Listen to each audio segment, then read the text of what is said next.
today we're going to talk about brave leadership, guiding your team to adapt to change. I think this is an important topic because, especially in the business world today, we are faced with a lot of changes and we have to adapt to these changes very quickly. And change may be a constant, but it doesn't make it easy. And I've certainly experienced that in my own life as a businesswoman, as a business person, turning around different kinds of businesses around the world. It is difficult to get change done within yourself, but it's also even more difficult when you're a leader and trying to change a whole team to think in a certain way.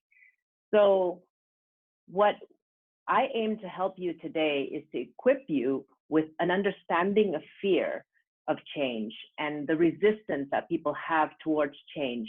And hopefully that will help you become a more effective leader. As Jim Rohn said, never wish your life were easier, never wish your business was easier, wish that you were better. So congratulations to all of you today for your commitment to personal growth.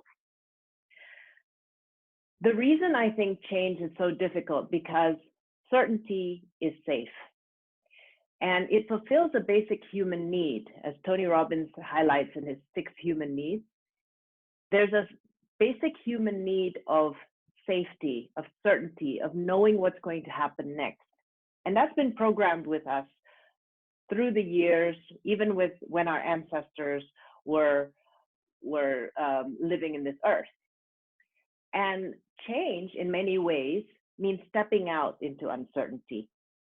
And that often creates fear in people. And I'm sure we've all experienced fear at some point, and fear is a very common thing. So what I've noticed over the 2 decades that I've been working in businesses, coaching businesses, leading businesses, and having businesses of my own, is that many business problems arise from the fear of change. I'll give you a few examples.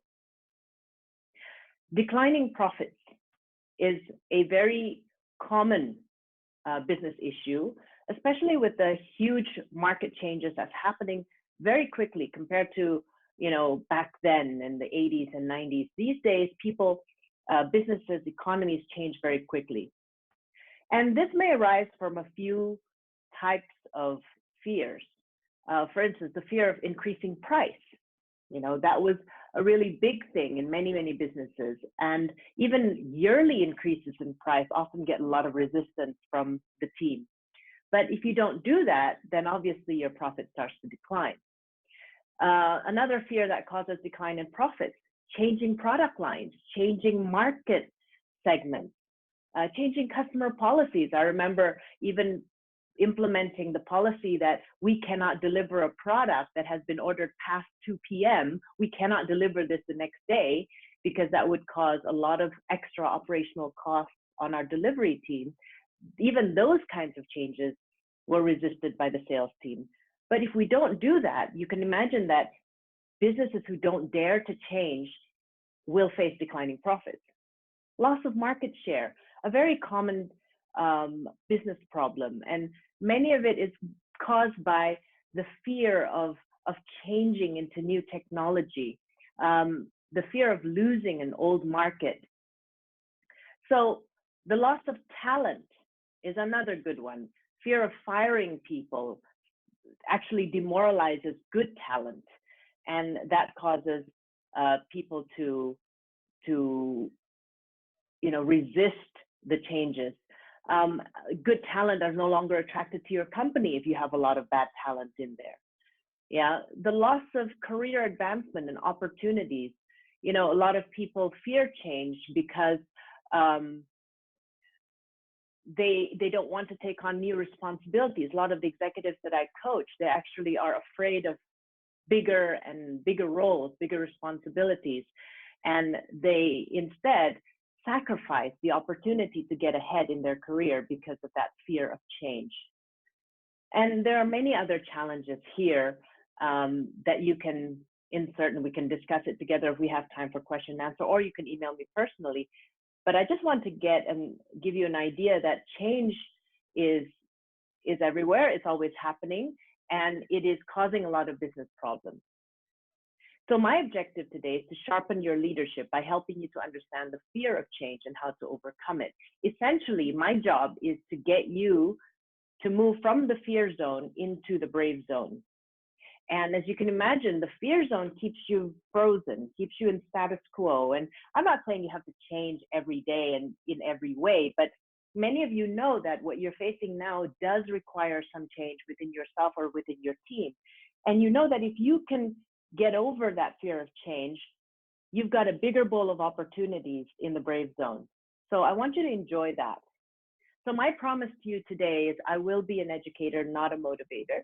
So what I will be equipping you today is based on my experience in psychology as well as in business. And I will be equipping you with skills and best practices that you can use right away. I will be your coach and I will be asking you tough questions throughout this webinar. And I hope you have a pen and paper or a journal or something that you can write this down. Of course, the recording will be given to you. And with that, you can also take advantage of the learnings. You will get the strategies you can use immediately. This is not one of those webinars that I will keep trying to sell you something and repeating the same concepts again and again. I honestly despise those kinds of webinars, and I will never do that to you. So you will get strategies that you can use immediately. And I will show you how to take the next step to start implementing all these learnings in your business. A little bit about myself. I want to introduce a little bit about myself because I think it's very important for you to understand where I come from and what kind of a resource I am, what kinds of questions that you can ask me, and what do I specialize in. I specialize in unlocking potential in leaders and businesses by removing the limits that hold you back. That is my passion, and apparently, as my clients and my friends say, that is what I'm really good at. I do ask quite difficult questions, give you quite unique perspectives, simply because I come from a diverse business and cultural background and a psychology background. So 4 years in UCLA was not a waste of time, but I do love digging into the issues and helping you break through. I'm an Indonesian. I was raised in the United States for 12 years, where I did my, grade school and eventually graduated from UCLA in 1996. And then I moved back to Indonesia to pursue a career in sales, marketing, and eventually business turnarounds. Then I moved to Singapore also to do the same, to turn around different kinds of businesses. Started my own company, had a chance to live in France for over a year, and now I live in the United Kingdom, starting a third business of my own. My business experience is quite diverse. I had the privilege of working for a great company called Ecolab, who has taught me with various challenges how to fix businesses, how to improve businesses. And at that time, obviously, there was no such thing as business coaching or anything. So you got to kind of figure it out by yourself. And I've also worked in, companies like Diners Club, Kelly Services, different kinds of industries. And over the years, I learned how to increase sales, exceed targets, won several awards like corporate sales and profit awards for myself and my divisions, which gave me the confidence then later to move out of corporate and into my own business. I always say the whole point of working is not only for money, but it's for the ability to earn money, because even though money can come and go, the ability stays. So that's something that inspired me to go into the coaching world. And when I went into and became my own business owner, I decided to go into coaching because I loved solving issues. I love helping people go from good to great, and I love business. So I found a business coaching firm called Action Coach, which is a global franchise. And that really put everything together, all the self-learned concepts that I had to kind of do from trial and error in the corporate world. Action Coach gave me a structured framework about how to put these things together. And it's been 12 years. My God, it's been 12 years. I started Action Coach in 2007, and I built an Action Coach firm in Jakarta called Action Coach Jakarta. It is still there. You can go to our website if you need a coach over there. My team is still running it. And together, we've achieved top rankings in the world. We are now the biggest business coaching franchise firm in Indonesia. And we have also taken a master licensee business for people who want to be coaches in Indonesia, specifically team engagement coaches. Life decisions have taken me to the UK, and now I am starting my third business called the Brave Zone. As you can see, I love this industry, and for the very reason I think that throughout the years that I've been helping businesses and helping leaders to excel, I see that if you can make a great leader, you can make a great business. And the Brave Zone is quite different from Action Coach, where Action Coach, what we did was a lot of business coaching, improving the business side. But in the Brave Zone, I wanted to play on my strengths of digging through the mindset of leaders, also equipping them with business strategies. I can still do that, but really focusing on business people's mindset and helping them break through and helping them become great leaders so they can create their big business and their successes in life. I also do pro bono coaching to nonprofit organizations. A cause that I'm really passionate about is about financial independence. So I do support a nonprofit organization in Indonesia called Yayasan Prima Unggul, which is a nonprofit school for underprivileged teens who want to be entrepreneurs. They have 5 business units now, which is subsidizing 50% of their expenses. And we've even graduated teens that is now, they've got master's degrees, they've got student exchange programs in Europe and Singapore. So it's been a very fulfilling journey for us in this organization. What lights me up now is, of course, spending time with my partner, Ron, in the UK. That's always fun, and his family and everything like that. That's starting my new chapter here. What lights me up is also sharing and facilitating learning events and workshops for senior management. I have to admit, I'm not the best person you can go to for basic business skills, even though I can teach all that stuff, but guiding beginners is not my forte. I do very well with middle management and senior management because I like the finer distinctions. I like helping good people become great. And I think this is something that I have to admit that is my strength. I can do basic training on certain things, but it's not my favorite thing to do. But I can refer you to other people if you do need that help. What also lights me up is beating fear. This is one of my favorite pictures. I am a diver, and I guess that's just what you do if you live in Indonesia, because we've got a lot of the best diving spots in the world. But I had a fear of the ocean before that. That's why I took up diving. And then after I took up diving, I realized I had a fear of sharks.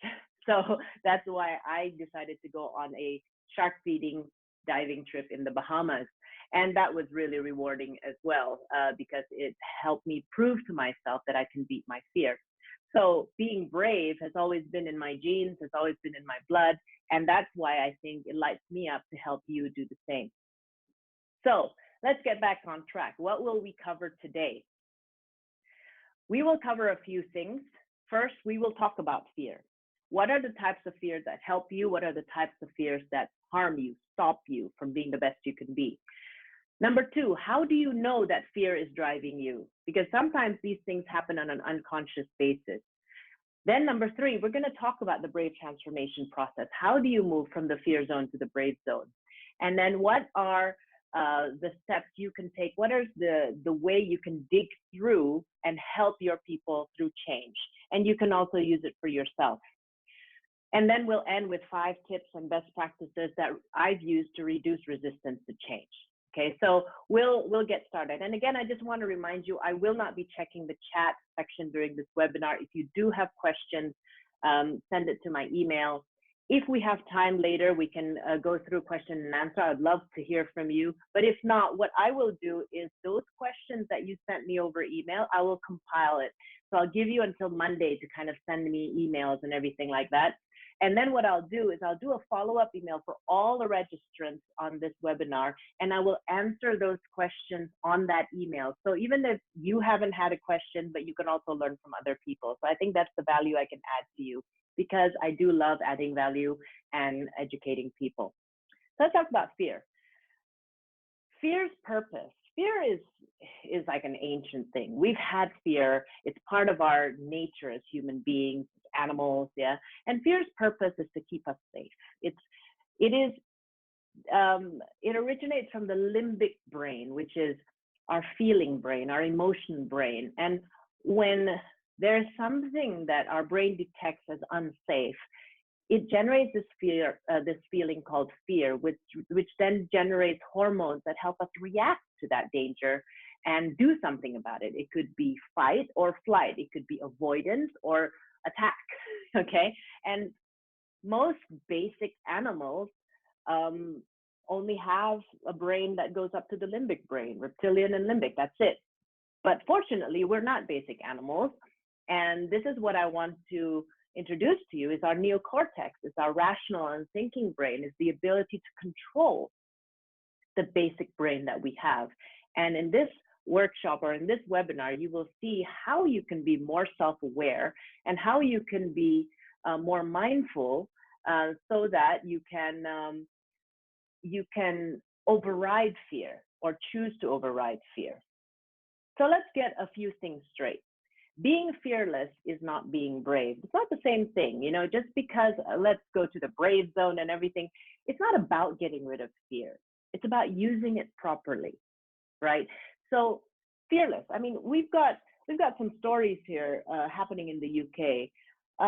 Some of you might be familiar with a investment equity fund called the Neil Woodford Equity.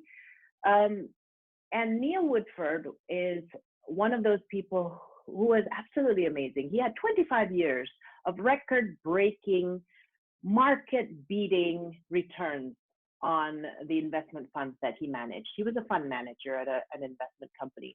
5 years ago, he created his own investment fund. It's called the Neil Woodford Equity Fund.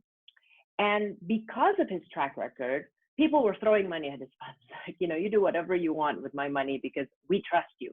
Now, so Neil had this portfolio of about 10 billion pounds. But Neil, I don't know if he had fear, but he obviously didn't listen to them. His strategy was based on conviction. He had the conviction that the Brexit process will go in a very smooth way and the economy wouldn't be affected. Actually, will create some kind of growth in the economy. So he decided, instead of investing in relatively liquid shares, he decided to invest in smaller companies who was not even publicly listed yet. And by nature, these are not very liquid types of investments. But on the other hand, to attract investors, he promised daily liquidity. So you can pull your money out anytime.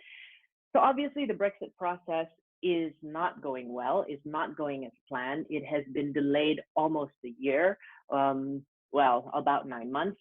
So, and there's some point where the Brexit process, for those of you who are not from the UK, it has affected obviously the UK stock market.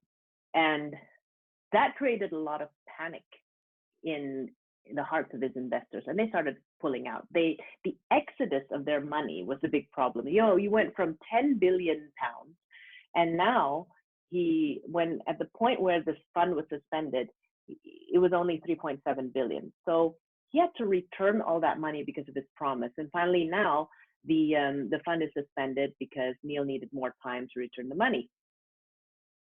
I don't know if he had fear, but obviously he didn't listen to them. So I just wanted to use that story as a point that being fearless, you know, conviction, having a conviction is not the best business strategy. Hope is not a strategy, right? And so I'm not suggesting that being brave is totally ignoring your fear. And sometimes we have to understand that fear can help us. So what's the difference? Fears that help us are based on undeniable facts. I mentioned to you, fear has been around for years, for many, many years, millions of years. It's part of what it means to be alive. For example, let's say we are in the caveman, cavewoman age, and we're living amongst wild animals. we are afraid of a lion. Let's say we are standing in front of a hungry lion and we feel afraid. It is not something that we need to ignore. It is something that we need to address. Listening to our fear may prepare us to avoid lions in the near future, or to run a little bit faster when they come at us, right? So that's the point. That's the difference between a fear that helps us.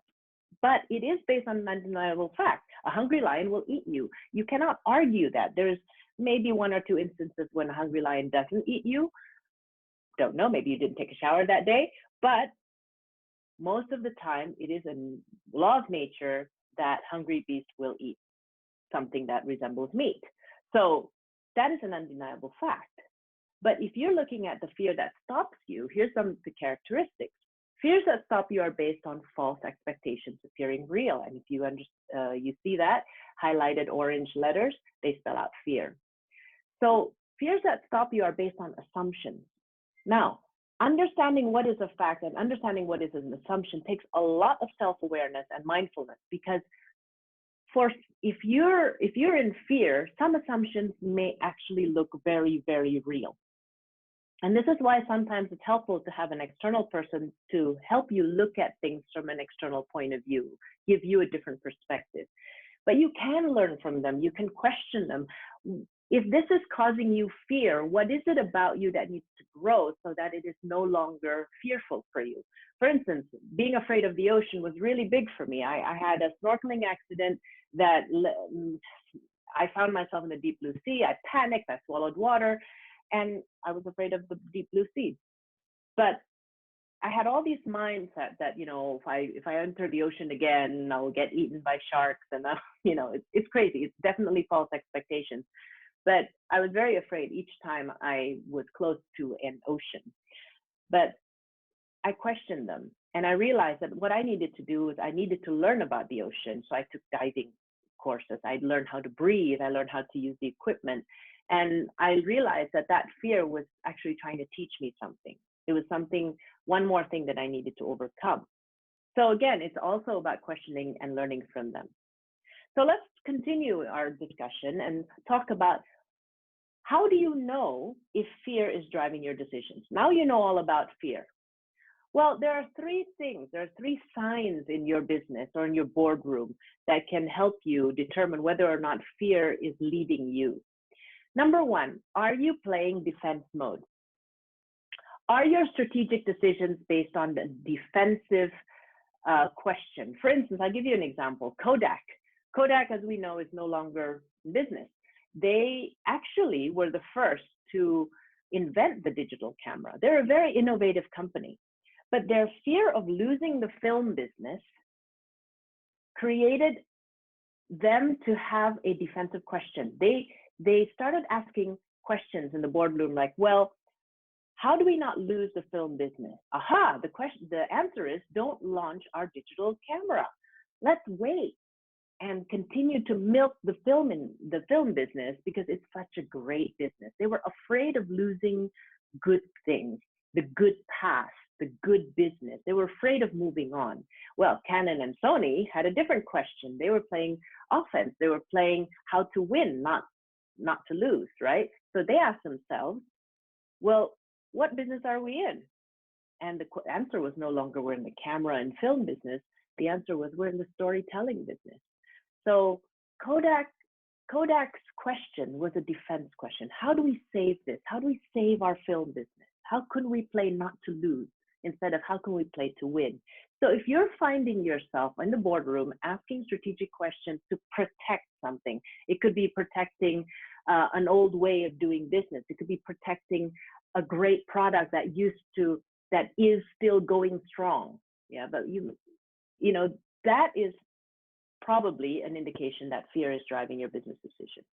Second, can you see the opportunity behind the problem, or can you only see a problem? Sometimes when you're trapped in fear and fear is leading you, fear has mastered your mind. It is feeding you all the time that it's problem, problem, problem. I remember a client of mine is a distributor of a digital camera. And I remember he had an exclusive deal with his principal. He was the only one in Indonesia that could distribute that particular brand. And he did so well for a couple of years. And then the principal got greedy. He pulled out his exclusivity contract and opened up distributorship around different parts of the country. He was heartbroken, obviously. And all he saw was, oh, my business has gone down. My business has gone down. I'm going to lose everything.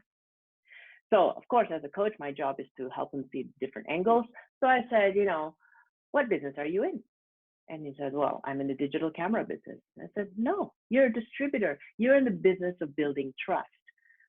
How is this an opportunity? And he thought for a moment. He said, it's not an opportunity, because he was trapped in fear. And I kept asking, how is this an opportunity? I said, you've got loyal customers. They are so loyal, they will buy anything from you. So we started thinking about what other things he can sell aside from digital cameras or aside from that brand. So he opened himself up to different brands, and eventually, as you know what happens, if you're in the gadget distributorship business, your margins just keep going down year after year. So that whole loss of exclusivity actually opened up a new business for him. He started a distributorship for LED lights, which was on the upward trend because of environmental concerns, sustainability. People prefer energy saving types of technology. So even until today, his LED light business, including the installation part of it, is doing so much better than his digital camera business. And if he had not lost that exclusivity, we never know, but I would assume that actually what would have happened to his business, he would have lost his business, because that problem, the loss of exclusivity, actually opened up a whole new opportunity. But if you're in the boardroom saying everything is a problem, oh, life is miserable, everything is going to, we're all going to die, that's probably you talking with a voice of fear. If you are leading your business with fear, all you can see is usually just problems. So step up to the brave zone and start to seeing the opportunity. Third, are you justifying something that no longer works? Another client of mine, big industrial equipment business, been in the business for 15 years, always justifying the need to be nice to people. He hadn't increased his price in 7 years. He never monitored his staff. His profits were declining. But he was living in fear of being disliked, fear of changing his habits, his niceness as a leader, for the sake of improving his business. So finally he broke through, because he realized if he kept on justifying this need to be liked, I can't be a mean boss, I can't demand reports, I can't increase customer prices. If he kept doing that, what will end up happening is that his business will decline, his people will lose jobs. Okay, so sometimes though, when you're in fear helps you justify the wrong things that you're doing. So if you're finding yourself, again, defending your old ways, even though you know that could be a problem and it's no longer working, you may be driven by fear. And again, some of these things are very difficult for you to see. Okay, so you do need to involve your team. You may need an external partner to help you see what you don't see. We call that a blind spot, obviously, right? So what is it for you? What are some of the things that's keeping you in the fear zone and not going out in the brave zone? Is fear really controlling you in the way you make decisions? And when you are ready to step out from the fear zone to the brave zone, what is that transformation process? I'm going to go through 3 steps of brave transformation that I found very useful when I'm working with business leaders, as well as it's very useful for me when I get coached, because obviously I'm a coach, but I also have a coach. So the 3-step process of brave transformation, getting from the fear zone to the brave zone, first takes brave awareness, and we'll talk about that separately. Then discovery, then action. Awareness is when you stop denying fear, stop denying that you have a problem. Now, not every business problem is about fear, but getting out from denial of any kind is the first step. I can't really say it's easy to help someone who is in denial. It's very difficult, because if you don't think you have an issue, if you don't want to talk about it, if you're not ready to be vulnerable, nobody, even I can't help you.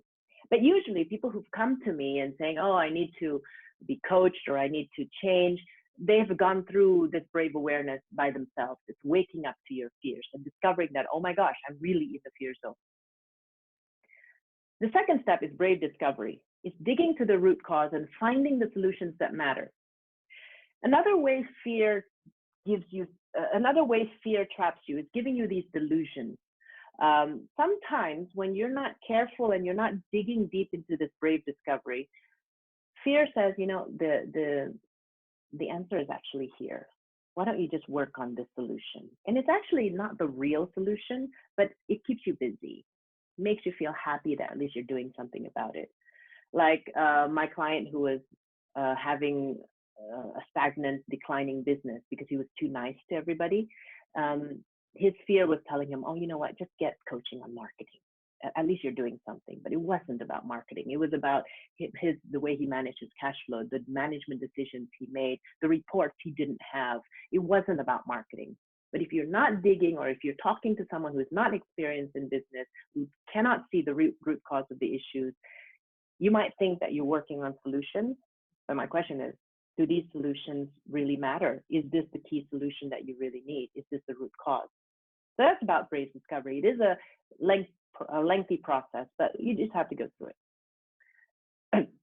Next is brave action. When you are in fear, it's not just about, yeah, let's take action, but it's also about preparing yourself. So brave action is actually about, what do you need to change? Is your challenge bigger than you, or are you bigger than your challenge? Sometimes we see things as a challenge because we don't have the skills, we don't have the knowledge, we don't have the identity or belief to overcome that. And preparation, like I said, take prepared action. Part of preparation is learning, is adding your resources. And it could be skills, it could be network, whatever. Yeah. And that's why it's very important for you to understand the root cause so that you can take the right preparation to create action. So these are the 3 steps of brave transformation. So let's talk a little bit about what makes people change. And I know I'm going really fast here because I am conscious of time, and the purpose of this webinar is just to introduce you to these concepts. We can talk more.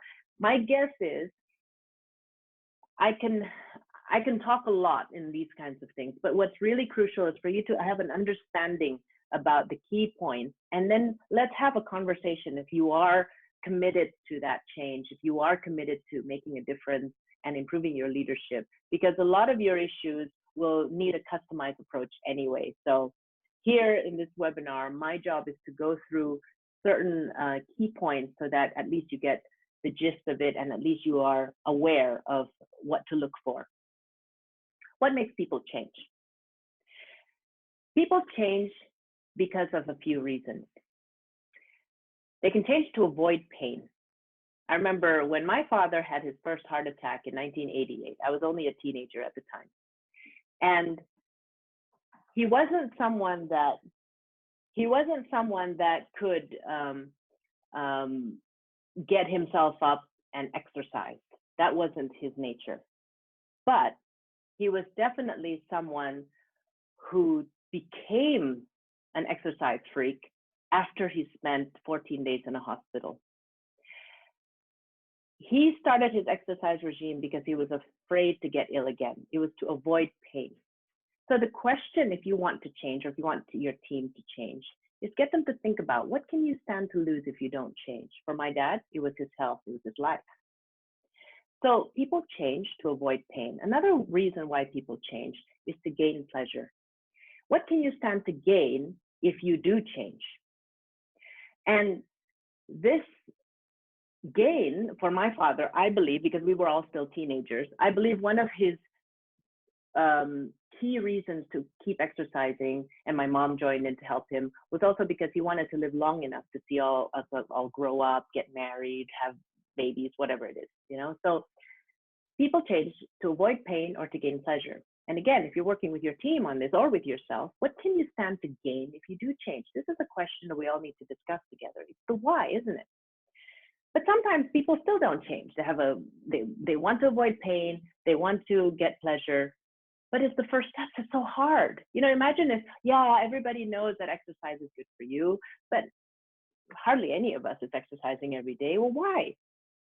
If your idea of exercise is running high speed on a treadmill for an hour, that's really hard work. You know, so the first step needs to be clear and needs to be achievable. if you don't know what the first steps are, I mean, like conceptually, yes, you need to change. And this is why I think, I'm all for motivational talks and everything like that, but I'm more into the practical how to, because I think people know what they need to do or what they should do or how they should think, but they need clearer steps and they need to be achievable. So my dad's exercise regime was walking, just walking, because we lived in a neighborhood. There were some hills in the neighborhood, and to ease his first steps, my mom went with him. Yeah, so it was always this, and it became a daily routine for them. So these are the first steps. It was very clear and it was very achievable for someone at their age at that time. But even then, you still have this internal resistance. And I want to spend some time on this because I think this is really important. You have a pain you're trying to avoid. You want to achieve a certain goal or certain pleasure that you want to gain. The first step is very clear. It's very achievable. But something within yourself is saying, it's impossible. I can't do that. Or something in yourself is resisting this. Where is this coming from? We need to understand our own identity iceberg. And this is what I use a lot in my coaching, and it's very effective. The identity iceberg, let me give you an overview of an identity iceberg. Every one of us wants some kind of result. And those results come from certain actions and decisions that we do, certain behaviors that we display. But all this is above the water. And if you know anything about icebergs, what's on top of the water is relatively small to what's underneath the waterline. Subconscious versus conscious. What's above the water is your consciousness. It's about 22% of you.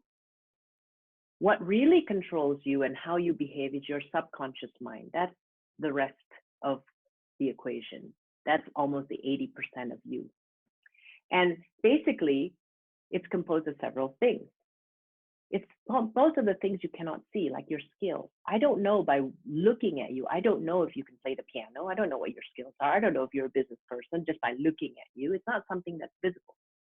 I don't know your beliefs. I can't see that just by looking at you. It's all under your waterline.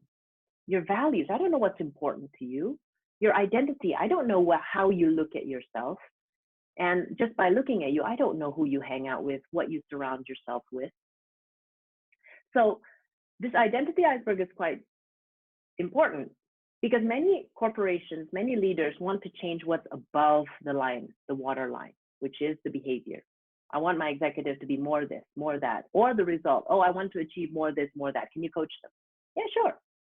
But most often, the interventions that has been used is not quite effective because it doesn't go deep enough into the iceberg. I'll give you some examples. I've got some clients who are workaholics. Many of us know that kind of story. No life balance, and HR has told him to change. He is a successful expat, so he's not a junior, executive. He knows what to do, and his family's been complaining. And he's an avid learner, so he takes books, he takes courses, and then he kind of tries to change. But then after a few weeks, he goes back to his old patterns. I think some of you know people like that, or maybe you are like that yourself. So when he came to me, I have this thing called my radar, called Syntuition, my intuition. I said, it's not about behavioral change. It's not about changing what's above the line. It's about what's underneath. So we started digging, and this is part of Brave Discovery. And what I realized through the conversation, he saw himself as a savior. I asked him, who are you at work? What are your beliefs about your people? What are your beliefs about your role? I asked them different kinds of questions that reveal what are his beliefs. Beliefs are what you consider to be true. And his beliefs were, because he's such a perfectionist, that's his identity. I am a perfectionist, and he values perfectionism, not teamwork. His beliefs are, when it comes to complicated decisions, he needs to make it. His team cannot make it. He is competent. He's an achiever. His team is not proven. So therefore, he started taking on more and more of their work. And that's why he goes home at 10 o'clock. And that's why his wife's complaining. That's why his children never see him. So it was a point of changing his values. Instead of perfectionism, excellence or continuous improvement. His belief that his people can be groomed and maybe need to be given a chance. His identity from savior to people developer. It was this whole shift that we went through. We literally drew out this identity iceberg. On the left, it was his existing identity iceberg and what led him to have the results that he had right now. And on the right, it was his new identity iceberg. We redesigned that together. Another executive that I had a chance to groom personally, he was a salesperson and now he's CEO in a multinational company in just a matter of a very short time. So I'm very proud of him. He had the skills, skills. He had the skills. He had strategic thinking skills. He had people leadership skills, but he didn't have the belief that he was good enough. He was Malaysian, and a lot of the leaders at that time were Westerners, and he felt that he was too young. He was not as good as Westerners, and he couldn't be in a boardroom. That's just not his thing. Okay, that's his belief. But when he started displaying all this ability, I kind of knew that he had it in him. So I started pushing him, almost throwing him in the deep end. I asked him to help me with certain things. And then I started coaching him to have new values. It's not about getting things done. It's about getting things done through others, with others. It's not about learning skills that relate to, we were in the pest control business. It wasn't about pest. It wasn't about the technical skills of servicing. It was about leadership, strategy, business building. That's what we started having discussions on. Of course, he was all into, pest books, and I encouraged him to learn more about business. And now he probably reads more business books than I do. Okay, so, and the belief that he's not as good as other people had to come through experience where we proved that belief wrong with the different little wins that we had together. Our business grew from having negative profits to positive profits. We got contracts that we never thought we could get, way and above the price of competitors. And he did that all with me. And he had that confidence building as we went through. So his identity iceberg shifted from being a junior salesperson or middle type level salesperson to being a business person. And that led him to be able to reach new goals. And not to mention, he had a kid in the process. So children is very useful in boosting your dreams, because now you've got more responsibilities. Now you've got to achieve more. And fortunately, he was the type of person he could achieve more. So again, this is the identity iceberg. What about you? What's your identity iceberg? Do we need to look at that? You cannot get a different result by having the same identity, beliefs, values, skills, and by doing the same thing. Even if you are trying to get different results by maintaining yourself the way you are now, it's going to be hard work because 80% of change usually happens first on the subconscious. That's why the Brave Zone focuses a lot on mindset, not necessarily business strategies, because I believe most of you are actually already very smart. You are where you are now because you've achieved lots of things. But sometimes what got us here is not what's going to get us to the next level. And we need that shift really in the mindset and in the heart rather than learning more business skills. So I'm going to end with giving you some tips about some patterns that keep people in the fear zone. And these are patterns that I want you to start thinking, detecting, journaling when you see them in yourself or in other people. What keeps us in the fear zone is, for instance, number one, the need to know what will happen in the future. I think this is really interesting. It's almost like it's not logical, but we do it anyway. This is how fear plays with us. It makes us really illogical. I must know what will happen in the future before I take any action. People like that. Now, where's this coming from? Again, I want to refer back to the identity iceberg. It's coming from your values. Your value of certainty is bigger than the value of growth to you. You'd rather be safe than develop. So when I'm coaching people with this kind of pattern, what I'd like to get them to be more aware of is the values is how they value certainty. Where is that coming from? And for many of them, it is coming from an uncertain childhood, perhaps, or it's coming from certain things that happened to them, or it's coming from just um, a lack of goals. Um, some people, especially successful people like yourself, you've achieved a lot, and there isn't any more new goals. And because you're not clear on your new goals, well, why would you change? There's nothing more for you to achieve. So this is safe. This is really comfort zone. I don't need to grow anymore. Anyway, I don't know what growth is. So sometimes it's not just about working on your values, but it's also getting clear on the new results that you want. So that's the first pattern. Second pattern, exaggeration. Some people are just born exaggerators. Some cultures speak in exaggerated language. Sometimes it's just a behavioral pattern. Like sometimes it's easy enough to just change on a behavior level by helping you be aware of, oh, did you know that you have this pattern of thinking and speaking? And then, they click, they switch, and they become more conscious of it. But sometimes it's also based on a false belief. It is based on a belief that, when I change, the world's going to fall all around me. Some people have that belief. And what I like to do is disprove those beliefs. I'll ask you questions that will help you disprove that belief together.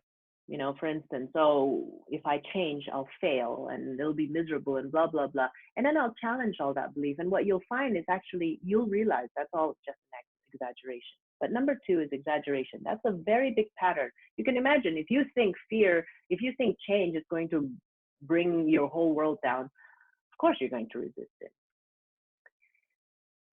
Pattern number three, I can't be bothered to get out of my comfort zone. This one is interesting. This one is a note to HR. Why is this person in the job? Why did you hire this person? I think this is more of a selection process rather than a coaching process. Can you teach ambition? Can you teach willingness? Can you teach, the desire, the grit? I'm not sure, honestly. Sometimes I've been successful to do that, but most of the times I think it's a missing link. So you haven't done something. You haven't filtered people correctly when you position them in certain places. Or maybe it's coming from their leader. Maybe you need to check, do you have the right leaders in place that is teaching your team the right things, the right mindset? So that's the third pattern. I can't change. The use of the word cannot is a very interesting one. I remember when I was in the 5th grade, I used to ask my teacher all the time, if I wanted to go to the toilet, I said, ma'am, can I go to the toilet? And then she would answer, I don't know, can you? Because she was questioning, well, I don't know, are you able to go to the toilet? Of course I can. So it's not about can I, it's about may I, it's asking for permission. Same, you cannot change. Really? Do you really have a physical disability that allows you not to change? Or you mean I will not change? You have decided you don't want to change. I choose not to change. When you start switching words like cannot to will not and choose not or decide not, what you'll find is at least a bit of empowerment. It's your choice. It's your life. You live with the consequences. If you decide not to change, that's fine. It doesn't really affect me personally, but you need to learn to live with the consequence. But that's your free choice. But if that is your choice, say it like it's a choice. Don't disempower yourself by saying cannot, because most of us are not physically disabled or mentally disabled to do anything, right? It's just a matter of putting the right words. And if you use, my experience is that when I coach leaders to change their words, they realize that they do have the power if they want to. It's just a matter of new learning. It's just a matter of getting out of the comfort zone, and they do gradually change. But it's helping them detect what kinds of language patterns are causing you to feel disempowered. The final one is the lack of faith. And I'm not here to talk about religion. The faith here is more optimism. When we look at the world, if you know the era I went through when I was turning around businesses and fixing businesses in Asia, 1997 to 2006, Asia, we had Pan-Asia epidemics, we had riots, we had political coups, we had economic crisis, the foreign exchange jumped around like crazy and all our goods were imported. And then we'll have more extreme cases in the world like war, uh, starvation, terrorism. But if you notice, as changes happen all the time, but there's some way that somehow things get back to normal. It reaches a certain equilibrium and life goes on and people recover. So I think in business, and some of you experienced business people will know this, you know, nobody dies. There isn't anything that is catastrophic and life changing about business decisions. At the end of the day, everything will be all right. If it's not all right, it's not the end of the day. That's a wise saying that my partner gave to me, and I think it's quite wise because I think when you are calm about things, when you walk in faith and walk in optimism, for me, I realized the most important number in business is not your revenue, is not your profit. It is the number one. The most important number in business is one. You make changes one day at a time. You make changes in strategy one step at a time. You develop your people one person at a time. So when you're focusing on the now, the one, what happens is that you're so focused on the small wins that you're creating. Celebrate one win at a time. And over time, it builds up the confidence that things are going to be all right. But when you're too much focused on result and not enough on process, yeah, when you're focused on the end result, the final result, it can overwhelm you. For some people, it could be quite scary. So I've learned over the years to go back on focusing on process, one thing at a time. And that helps me create more faith in my journey as a business person. So we've gone through a lot of things. I hope you've been taking it down on your notes. You can also play the recording again and obviously get more insights out of that, the finer distinctions. But I want to end with this. In my observation, in my experience, you are not your thoughts, you are not your feelings, you are not your actions. Many of us have lied in our lives, but we're not liars. Many of us have had anger, expressed anger as a feeling, but we're not grouchy, angry people. That's not who we are. Many of us have had fearful thoughts, but it doesn't mean that we're a scaredy cat or afraid as a person. So there is a difference between your thoughts, actions, and feelings and who you are. So who are you? You are the mastermind. It's kind of like playing chess. You're standing there looking down at that chessboard, and you decide what feeling you want to use, what actions you want to use, what choice of thoughts that you want to use in this particular situation. And that takes a lot of self-awareness and clarity to be able to do that. That's what the journey I'm inviting you into. I want to invite you to be more aware and clear and eventually become the mastermind that chooses your thoughts, actions, and feelings. So if you ask that fish, how did you leap from the fear zone to the brave zone? Perhaps it would say to you, well, I got clarity. A lot of people are able to move to go to their next level because they took time to gain more clarity about who they are, what works for them, what's their authentic style, and what are they trying to achieve, and then they work on the steps to get there. So I want to remind you that you are where you are, which is amazing, but maybe more adventures waiting for you. Maybe it's time to enhance your awareness and begin your hero's journey. And I will continue to do webinars like this with different other topics, finer distinctions, getting into the psychology of business people to help you sharpen your leadership. And I am offering at this point, if you want to have a customized discussion about this, I am offering you to take the first step, which is a Brave Discovery session. And it composes of 3 parts. It's 2 to 3 hours long. First of all, we're going to go through your wheel of life. It is a private, strictly confidential discussion. I don't even share this to your HR. Why do we start with the wheel of life? Because behind every business is a human being. If the human being is not happy, if the human being is not balanced, the business results cannot be that great. Understanding your level of fulfillment in the 8 aspects of your life is very important. and really picking one or two places, areas that you want to improve in the next 12 months. That's where we start. The second thing is, now that we've got those two or one or two areas, then let's look at your identity iceberg within those areas. Let's dig deep. Let's dive in underwater. Let's not just snorkel around. Let's go diving. How does your existing identity iceberg help you? How does it harm you? And let's design together the new identity iceberg. And this will take time, it takes a lot. That's why I will allocate 2 to 3 hours to help you do this. Then what will end up is obviously your goals and the growth roadmap you need to get there. Let's map out the steps, identify the resources you need. It could be continuously working with me, it could be doing it yourself, it could be working with other partners. It doesn't matter, whatever works for you. So this Brave Discovery session is a 2 to 3 hour session. It is strictly confidential. It goes through these 3 tools, and it does take around 2 to 3 hours, and I'm quite abundant with my time. And I am offering it to you at £700 plus VAT. And it is something that has helped me. I personally have been coached by 9 coaches in the last 12 years of my business life.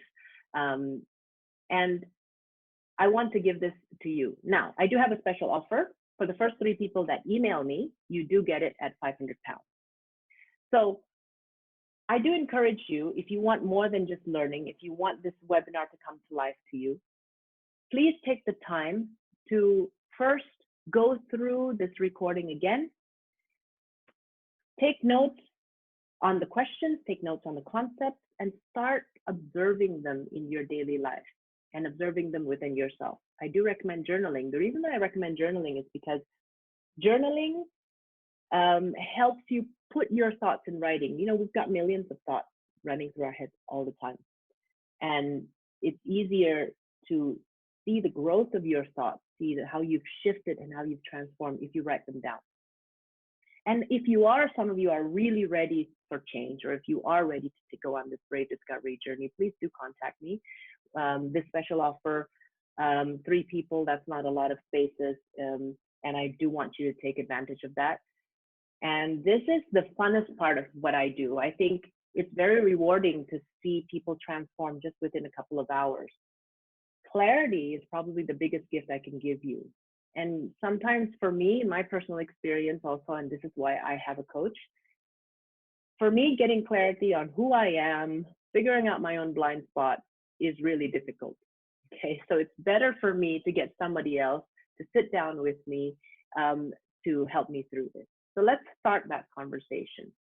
I want to thank you for your time and your commitment. We don't have that much time for the question and answer, so I do ask you to please send your questions to my email, and I will recap it next Monday and send it to everyone. So it's kind of like a good follow-up email for everybody, as well as the recording for this webinar for those of you who cannot make it or who would like to review it.